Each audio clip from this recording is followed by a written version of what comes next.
It's the holidays, which means exactly one thing.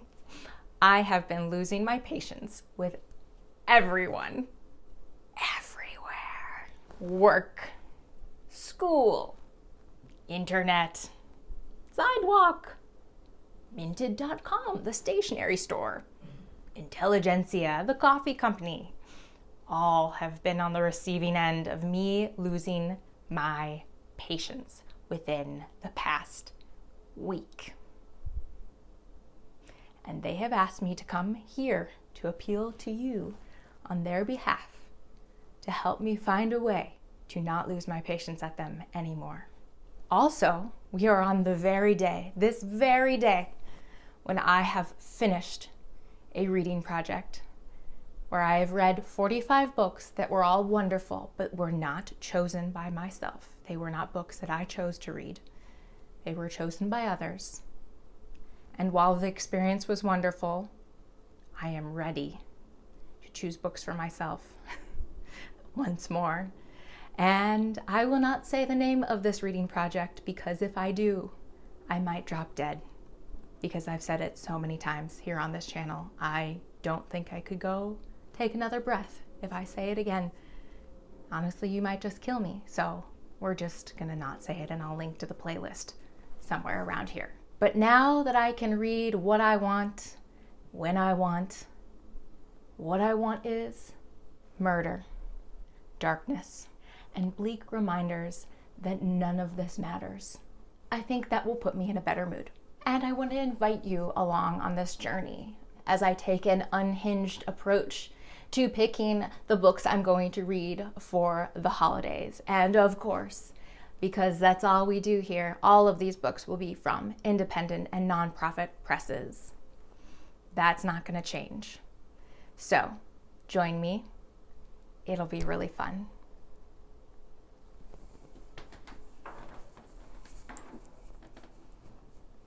Oh, and we might make cookies. My first set of options for my unhinged holiday reading list has arrived from Powell's. They had a sale going on after Thanksgiving, so I bought a bunch of books, and that's finally arrived. But I have to hide here to open it because there might be a gift or two here, and I don't want anyone who lives here to see me opening the box for my dark, unhinged reading list. I forgot what I ordered. Maybe not all of it's super dark.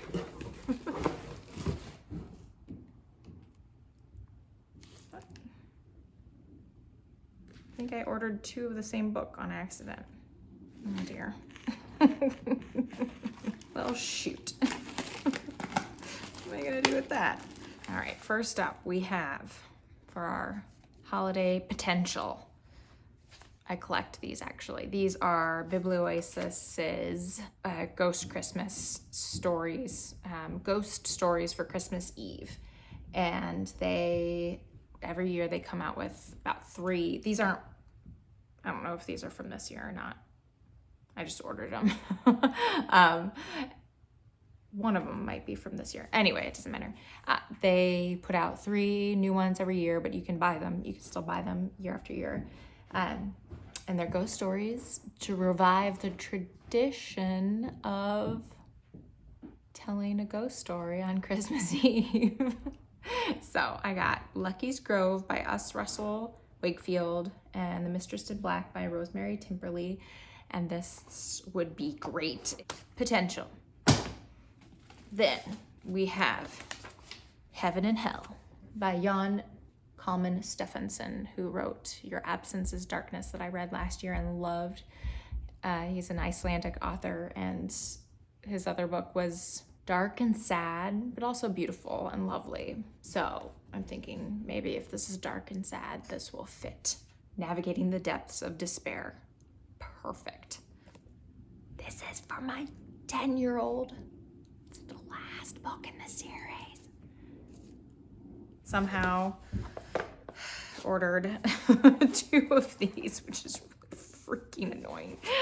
Well, whatever. Okay, New Vessel Press.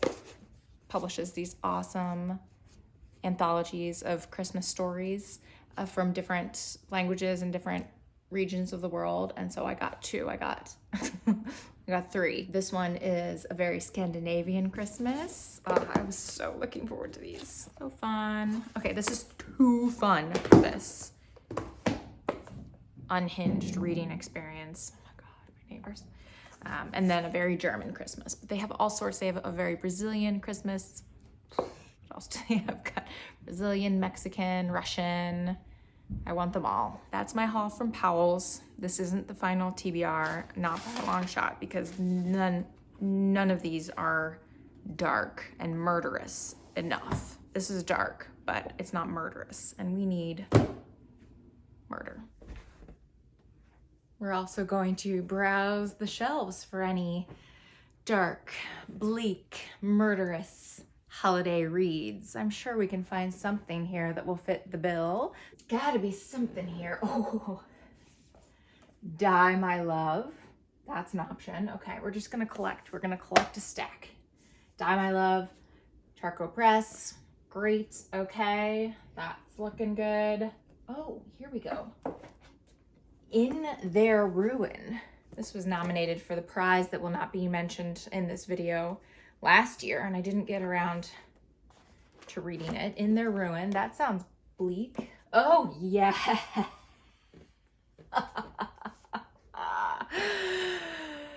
Song for the Unraveling of the World. Yes. Okay. Fantastic. What else? Oh, I love this. I love this title. I'm Fine, But You Appear to Be Sinking. That feels right. That feels right. Oh, wait.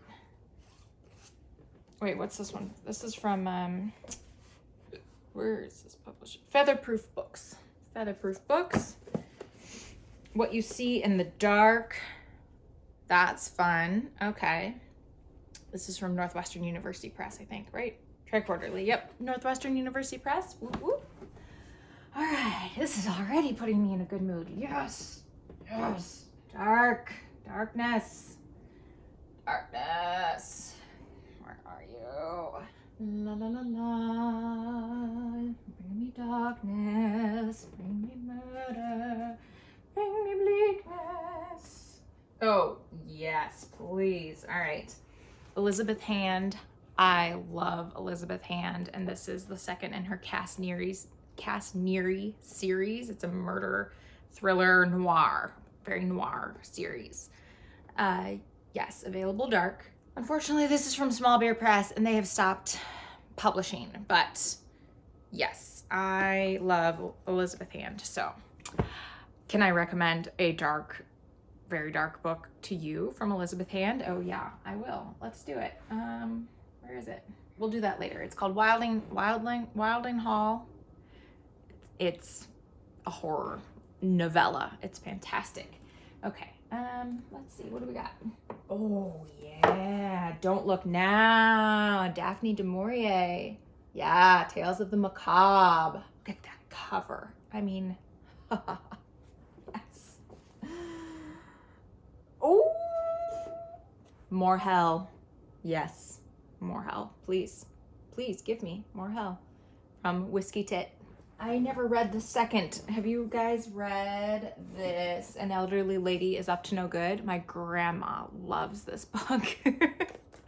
And I never read the second one. An Elderly Lady Must Not Be Crossed. Ooh, The Orange Eats Creeps. Beautiful and Deranged. The Orange Eats Creeps. Valerie, did you give me this? Valerie, I think you gave me this. I was so excited to read this one, and that's going on the pile. This is, what did we say? It's, breathless, scary, deranged. Mm-hmm. Oh, here's Wilding Hall. So good. Wilding Hall. It's about a 70s folk rock band that gets kind of isolated in an old manor, ancient manor, to write their next album, and things don't go well. Oh, I feel like I need more darkness. It's not enough. I cannot read all of this. Oh, you know what I am reading? I'll show you in a second. Okay. For God's sakes. Okay, these are our options, along with the other books I opened the other day, and I don't know where they are. Added to the list of things that are pissing me off. Not remembering where I put stuff. Damn it. Currently, I'm reading, this is the first book I picked up after the prize reading. It's Helen of Nowhere by Makenna Goodman, published by Coffee House Press. I read somewhere that said this is partly inspired by the Christmas Carol? Why? Oh, Lord Almighty, I can't remember.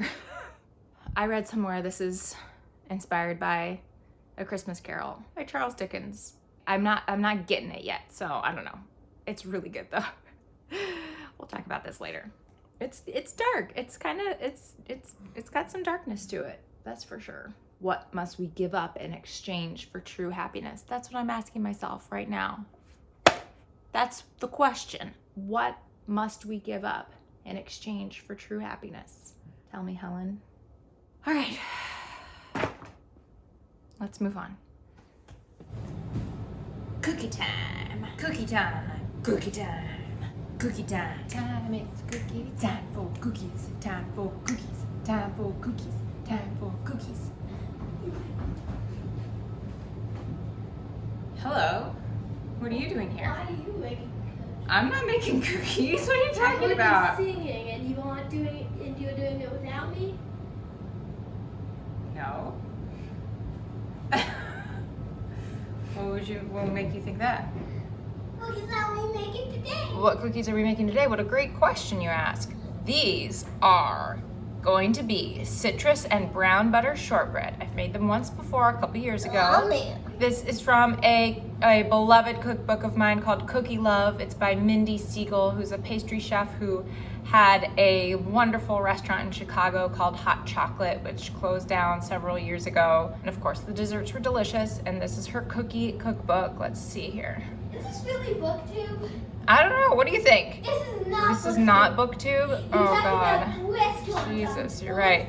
So we don't have the, grapefruit for the recipe, but that's okay. We're gonna go with the rest of the citrus. It calls for lemon, orange, lime, and grapefruit zest. And hands. Hopefully we won't zest any fingers. And then, yeah, other ingredients. But we're gonna make them now and we'll show you when we're done, because I didn't realize I'd have a helper. And I can't film and have a helper. It's just too much to handle. And here are our cookies. These are all that's left. We've eaten the rest. Just kidding. I packed up the rest before I remembered to film them and show them to you. And there were 4 that didn't fit in the container. So here they are, brown butter and citrus shortbread. It's not about cooking. I need you to help me pick the darkest, most depressing sounding book out of all of these books. Okay, this Yeah. is going to be a special help for today. Oh, How well? great. Okay. All right. Why you wouldn't be. Okay, now you're gonna decide which ones sound super dark and Okay. depressing.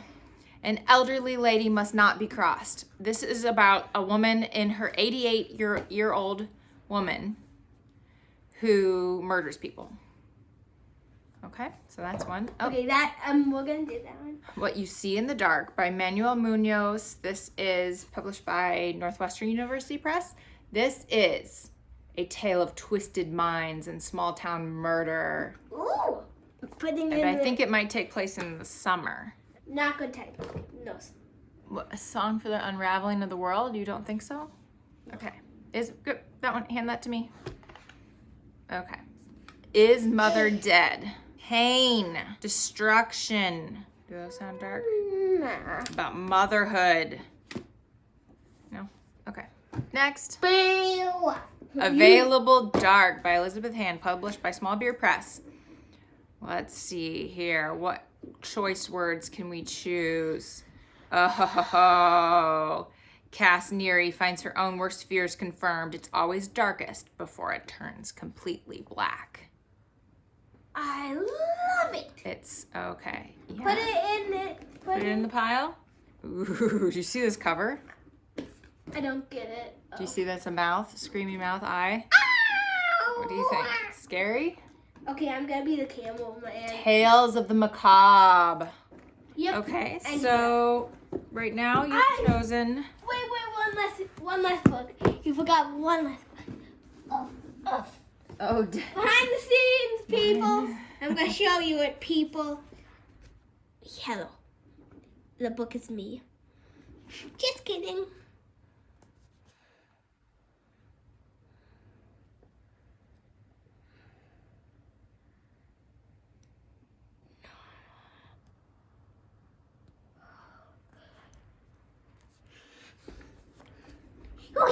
Dead Man tells the spookiest tale. Go to the back, bro, and Okay. read the... Okay, bro.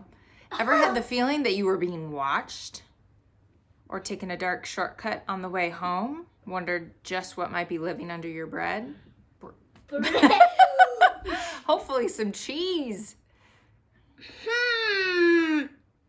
Let's see. Well, Dead Man knows, has always known. And he's here to shed some light on those spine-tingling adventures and things that go bump in the Yeah, night. he knows what's under the bread. He knows what's under the bread. And the bed. Believe I can fly. Believe I can touch the sky. Vroom. Vroom. Vroom. Okay. We're Vroom. whittling down the pile. Not that one either. That's not dark enough. Its Heaven and name is hell. not scary. No, it's not scary. But listen to this. We're looking not just for scary, but dark and depressing. Depressing. Okay, listen to this. Sad. Tragedy strikes. Overwhelmed by grief. Hardship and danger. We said that already. Oh, resolved to join his friend in death. Wow. Okay. Oh, All right, now hand me Die, My Love. oh my god. Die, My Love. Okay. No, A woman is battling her demons. Oh my god. Wait. Wants to burn the entire house down. This sounds perfect. It's not a question of if a breaking point will be reached, but rather when and how violent a form it will take. All right, listen to this. It's not a question of if a breaking point will be reached, but rather when and how violent a form it will take. What do you think? Yeah. That's going in the for sure pile. That's not for sure. That's a for sure pile. Well, I can't read all this stack. Yes, you can. I can't read this stack. Yes, you can. No, I can't. At least to an elderly lady must not be crossed. Okay, we'll do that.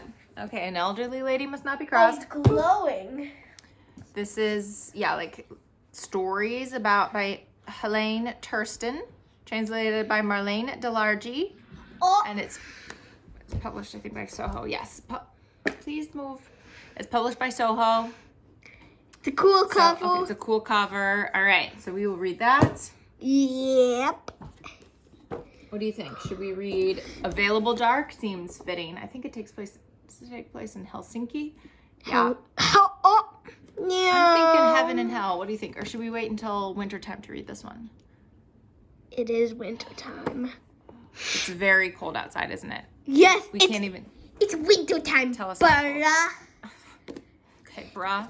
I'm so mad you forgot it's winter time. There's a little Christmas tree behind you that I'm gonna whack. It's so cold we can't use our alley because the ice made us use. That's the first time in 10. True story. Can you move him? In 10. In 10 years since we've lived here, we've never been unable to park in our alley due to the ice. Never. This never happens. Please call the ambulance. I failed. Oh no. Do you know what this whole video is about? What? It's about how I am on the verge of losing it.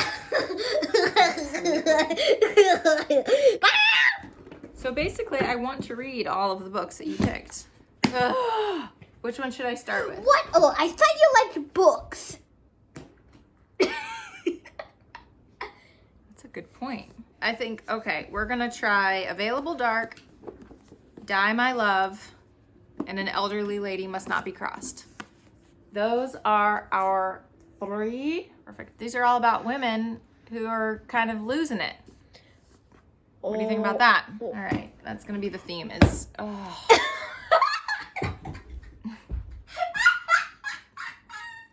knew you were gonna do that. The theme is women on the verge of a breakdown.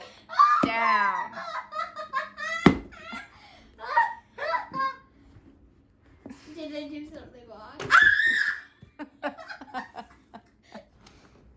Okay, if you weren't able to follow along with that, basically we decided to save these for another time, this set of books, and in this holiday period, read these dark, not necessarily depressing, but certainly featuring some unhinged female characters that will hopefully serve as some catharsis for me. And then also, I think maybe right around Christmas Eve, Christmas Day, Christmas Eve, I'll be reading these 2 little gems from Biblioasis. And then maybe some selections from these New Vessel collections too. These, I'm excited to say, I am excited to read them. And that will happen hopefully soon. Maybe we will continue our dark, bleak, murderous journey. Indefinitely. Quick reading update, and I've brought my good friend Mello to join me for this reading update. Mello is short for melodramatic, which is very fitting for this video, I think, isn't it? You gonna help me give a reading update? Okay. So I've started Available Dark by Elizabeth Hand, and it is everything I needed in this moment. This is the second in a series, a noir series featuring a protagonist and kind of an unlikable type protagonist named Cass Neary, who is kind of a washed up photographer who made a name for herself in the punk rock scene of New York City when she was very young, and she published a book of photographs called Dead Girls, which was exactly what it sounded like. She would kind of make her way in the late hours of the party scene in New York and photograph people on the streets who had been using various forms of illegal substances. And, you know, there sometimes were questions about whether these people she was photographing were alive or not. They certainly didn't look alive in the photos. And so she published this very controversial book and made a name for herself, and then really didn't have any success again after that. And this is decades later, and she's completely broke. And it's post 9/11. So it takes place, it's like, this was written, when was this written? This was written in 2012. So it's like, it's definitely post 9/11, but it feels kind of a little dated because there are, like, she doesn't have a cell phone, and there are just lots of things that feel a little like wonderfully dated. And so anyway, in the first book, Cass somehow finds her way to the state of Maine, where she is supposed to be interviewing another photographer who has kind of a cult following, and like lots of shenanigans and murderous goings on happen there in that book. And she winds up after the events in Maine, she kind of does some questionable things and makes her way back to New York, and is kind of being sought out by the police, who still have questions for her about these murders and things that were going on in Maine. And so she's broke, she's getting eviction notices, and she gets this opportunity to, this very shady opportunity to go to Helsinki to help some not anonymous, but like some random guy who reached out to her, help him kind of identify this set of photographs and see if they're the real deal. So basically all of this, a lot of both of these books revolve around photographing the dead. She's making her way to Helsinki related to something having to do with photographs of dead people. I won't go into it much more than that, but it's very dark.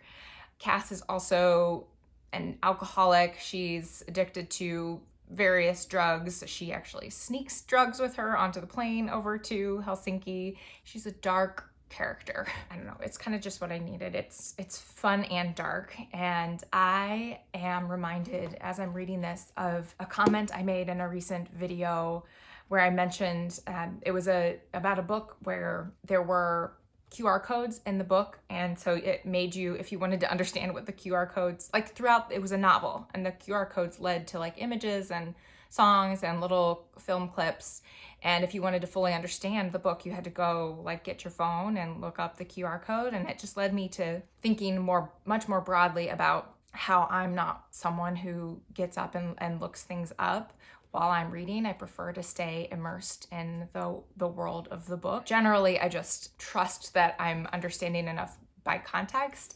So that it comes up a lot. This is true for the first book, and it's true in this book as well, where there are just constant references to photographers I don't know, designers I don't know, techniques, photography techniques and equipment that I don't know. Just, it's like almost every paragraph, there's stuff that I don't really know. And that was very true in the first book as well. And I actually did a whole video on kind of unlikable narrators, unlikable protagonists, like in the very early days of my channel about Cass Neary, about the first book in this series. I think that these constant references to maybe obscure, maybe only obscure to me because I don't know anything about photography and art, these constant references, I think that a lot of readers probably don't know, I think plays a really important role in the development of the character of Cass Neary. I think that it alienates us to her. Like we feel a distance from her, or I feel a distance because I don't understand half of what she's saying. Well, I don't understand the obscure references that she's making, and it makes her feel like she's kind of a show off a little bit. It just alienates me from her, and I think that is intentional. I think it's important to the character development. She's supposed to be, I think she's supposed to be rather unlikable, and yet despite all the odds, by the end you're rooting for her, and that is the arc, that is the journey that I think I'm intended to have. And so I think that these references that I'm not going to go look up are playing exactly the role they're supposed to be playing, and that she is speaking a language I don't know. She is kind of showing off and she is deep in this world that I am not a part of. I think that's really kind of the point, honestly. So I maintain that sometimes the references you don't know don't have to be completely understood. And that maybe sometimes that's part of the point of what has been constructed for you in a novel or a work of literature. I also finished Helen of Nowhere by Makenna Goodman. This is published by Coffee House Press. And as I feel like I kind of hinted earlier, this is like a different kind of darkness. It's more existential darkness, maybe. So this is about a professor. It doesn't really explicitly lay out what he is a professor of. So I'm not sure if it's writing, literature. It could also be something to do with the natural world. Anyway, he is a renowned faculty member at some university. And he, over the decades that he has been teaching and in academia, he has now found himself pissing everyone off, especially, it seems, the women in his department who it seems like they've taken it upon themselves to really make him look like a complete idiot. And he is just struggling with that and trying to figure out what his response should be, what he should do with the rest of his life now that he's seeming to be pushed out of academia entirely. And he finds himself at a kind of a country house somewhere and is being shown by a realtor to this old house. And the owner of the house is a woman named Helen, who is maybe in assisted living, maybe is dead. There's like references to the possibility of both. I saw one reference that said that this is kind of a take on A Christmas Carol by Charles Dickens. And I can see that now. I can see he's kind of being shown a different way of seeing his life, perhaps. A lot of this revolves around his relation, I don't know if he's the main character or not. It revolves around his relationship with his wife, which has disintegrated. She is also a faculty member, sounds like, of writing or literature. She has realized that she has supported his career at the expense of her own, and that there's all sorts of things wrong with their marriage, and so she's left him. And so this is him trying to deal with that as well. You get multiple perspectives. You get the perspective of the man, the realtor, Helen, and the wife. And I really would love, if somebody has read this, to talk about the ending. It's one of those endings that when I finished it, I've had a couple of books like this year. I finished it, I was like, really? And then I was like, yes, I love it when a book I think is great then ends in a way where I'm like, really? That's wild. Just thinking like, oh, that was a bold choice. And yeah, this is one of those books where the ending was like, that was a bold, and I think at the end of the day, I'm going to say awesome choice. So I would love to know if you have read this, and please let's talk offline about the ending and what we think about it. Hello from later. Huh? Okay. Hello from later. It is later. It is now later. Am I on the screen? I think so. Does my whole head show? Yes. Good. Wait, I'm gonna come back. Okay. Hello from later. This was exactly as unhinged as I needed. Oh no.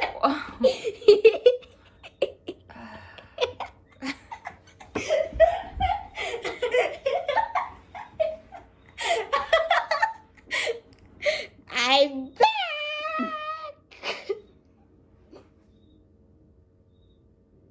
Why don't you play some The Minecraft? crickets. I hear the crickets. This is great. It's fun and dark and twisted and exactly what I needed. I needed something fun and dark and twisted.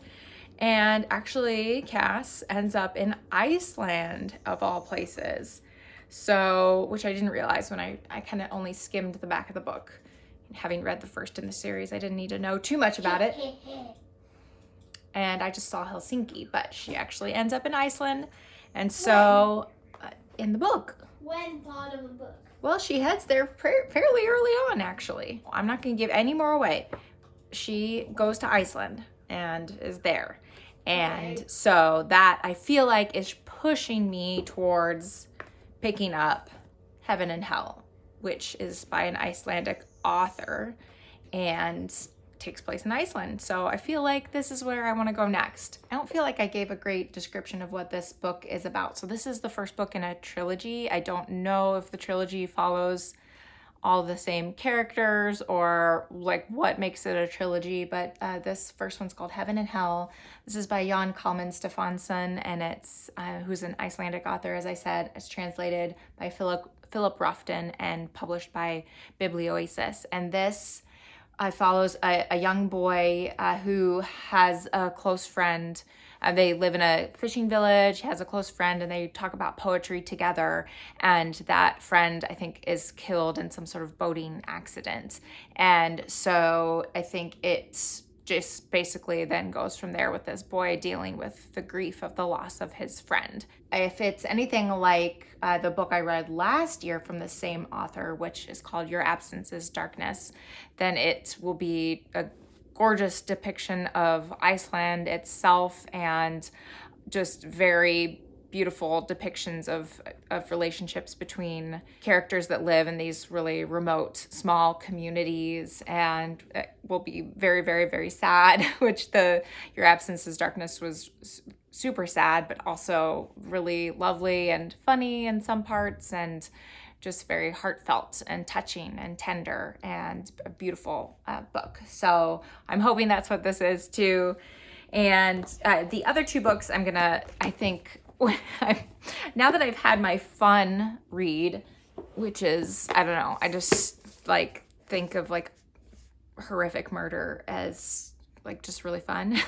So now that I've had my fun read, I don't feel quite as pulled toward an elderly lady must be crossed right at this moment. So I feel like I need to save this for when I need that fun read again.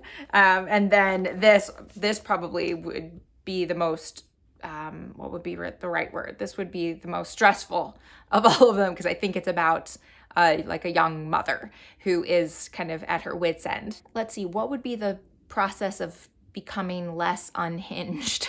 Rehinged? Hinged? I can't wait to read it. I will, when I am ready. It'll be there and waiting. Did I also hopefully share that this is from Small Beer Press, which is is a small publisher that was founded by the author Kelly Link, who is a writer that I very much admire. And she and her husband started this publisher called Small Beer Press. They publish a lot of speculative fiction, horror, and science fiction, and some fantasy, and just weird stuff. Or they did. They stopped publishing like 2 years ago at this point, and it was a real bummer because I have a ton of their books, which is great. The fact that I have their books and love their books doesn't change, but it just means that I don't have any new stuff to look forward to, which is a total bummer. And that's just kind of the nature of, you kind of just got to deal with that when you love small presses, is they're not going to be around forever. And that's just kind of the way of it. These are publishers that are run by married couples or, run by one or two people, and they might move on to some new adventure. They might not, it might not always be like a financial reason and I don't know really the reason that Small Beer Press stopped publishing, but, it could be because it's not financially viable. They're struggling financially, but it could be like lots of other reasons, because a lot of these publishers are run by like a couple of people, and they might just have something new on the horizon that they want to do, and so they stop publishing. So that's just the way of it. And it's just kind of goes with loving small presses, because like you love them because they're run by a couple of people with a strong vision, and that means that they're not like a giant corporation that will just keep on keeping on. So that's just one of the things that we learn to expect as small press readers and lovers. It is now, we're getting pretty close to Christmas, aren't we? Uh-huh. Yes, we are. Yes, we are. I think this is where we're gonna kind of leave things. So though I was claiming to be unhinged and frustrated and losing patience, really, I just needed a chance to come on here, poke a little bit of fun at myself, which is usually the best way I've found to get out of a funk, is to find a way to make a little fun of yourself and lighten the mood. Yep, that's the best thing to do. You think that's the best thing to do? Yes. When you're in a bad mood, find a way to laugh at yourself. Find a way to make fun of yourself. Find a way to make fun of yourself. I think that is really key. Or be rude to yourself, because then there's no way you can be rude at anyone else because you're being rude to yourself. I don't like that. I want to be kind to myself. I want to make fun of myself in a loving way. So as much as I've seemed like a Scrooge over the past Uncle Scrooge. over the past couple weeks, Yeah. in fact, Yeah, we Scrooge. are. Yeah, Uncle Scrooge. As much as I've come on here and pretended to be a bit of a Scrooge over the past couple days, in fact, we are filling our lives right now with lots of love and kindness and joy, right? Aren't we? So I helped plan the office's cookie exchange party, and I'm making a whole cookbook of recipes for our whole office, which is fun. I don't think Scroogey people do that kind of thing.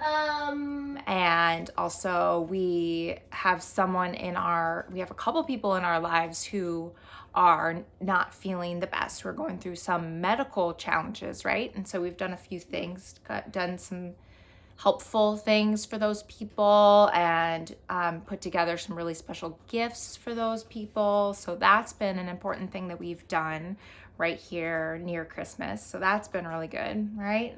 Yeah. Yeah, that's been good. We've been having fun shopping for gifts for each other too. Yep. And That's wrapping them. And wrapping them, which is kind of the best part. It's the best part of making the presents look nice and pretty. Absolutely. So we're in a good space, actually, aren't we? Instead of mixed Scrooge state. So even though I'm gonna have to leave you here now, so we can go and finish getting ready for the holidays, I want to say thank you for helping me get through my unhinged phase. Yep. Thank you. I'd also like to extend a special thank you to one creature in particular, who I hope will make another appearance. This blue creature. It's a dragon. It's a dragon. So thank you, dragon. Yay! Here, let me see him. Wait! Thank you, dragon. I really appreciate. His name is Alien. Oh, he's a dragon and his name is Alien. Because he looks like an alien. Okay. Well, thank you, Alien. I appreciate your time and for sharing yourself and all your, helpful nature here. It's been a blast. So happy holidays to everybody. I hope that if you find yourself losing patience during this very busy time of year, you can find some ways to make yourself laugh. Maybe give yourself a little grace. Make fun of yourself a little bit before you really lose it. Yeah!